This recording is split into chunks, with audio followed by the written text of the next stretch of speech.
अब जनता भी नाउम्मीद हो चुकी है कि बार बार घोषणाएं होती हैं, लोग उम्मीद बांध कर रखते हैं और बजट के दिन वो सारी उम्मीद धराशायी हो जाती है। इस बजट से ना तो किसान को कुछ मिलने वाला है, ना नौजवान को, और महंगाई कम करने की बात करी। मुझे आश्चर्य है कि आज सरकार ने कहा कि हमारा वित्तीय प्रबंधन बहुत अच्छा है।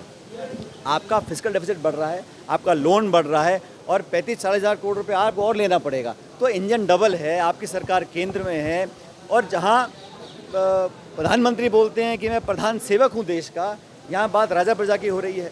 तो ये बड़ा अजीब तरह का मुझे बजट लगा। मुझे लगा नहीं कि यहाँ पर जनता की आवाज़ को सुना गया।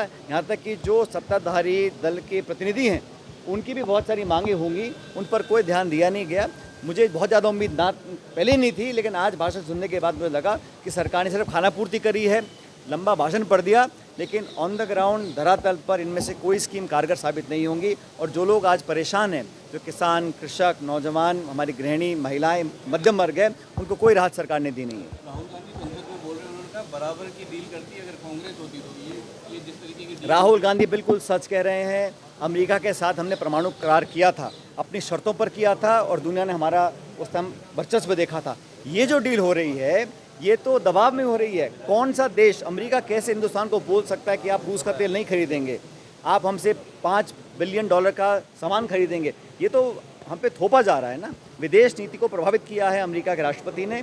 और मुझे कहते हुए खेद है कि हमारे जो पशुपालक हैं, जो हमारे किसान वर्ग हैं, उनको बहुत नुकसान होने वाले आने वाले समय के अंदर। तो हमारे किसानों का, पशुपालकों के हितों को उन्होंने दरकिनार कर एग्रीमेंट किया है और डिटेल्स नहीं बता रहे हैं। बार बार अमेरिका की तरफ से ये घोषणा हो रही है कि हमने ये भी मांग लिया, हमने ये भी मान लिया। और भारत सरकार ने क्या उपलब्धि करी है? पहले हमारा टैरिफ 3, 4, 5% था, उसको 50 कर दिया, अब बढ़ा के 18 कर दिया। और अमेरिका का टैरिफ हमने ज़ीरो कर लिया है। जो टैरिफ और नॉन टैरिफ बैरियर से ज़ीरो करने की बात अमेरिका ने कही है। तो जब सस्ता इंपोर्ट आएगा तो यहाँ के जो मैन्युफैक्चरर्स हैं, यहाँ के किसान भारतवर्ष के हैं, उनका क्या होगा? खासकर सोयाबीन के और कॉर्न के जो हमारे किसान हैं, उनको बहुत नुकसान होने वाला है। ये ट्रेड डील जो है दबाव में की गई है। और राहुल गांधी जी जो बोलते हैं, मैं समझता हूँ वो हमारे देश के हितों की बात को रखते हैं। उनको सदन में बोलने नहीं दिया गया था, वो बहुत दुर्भाग्यपूर्ण इंसिडेंट था। अरे हम किसी से भी खरीदें, ये हमारी विदेश नीति है।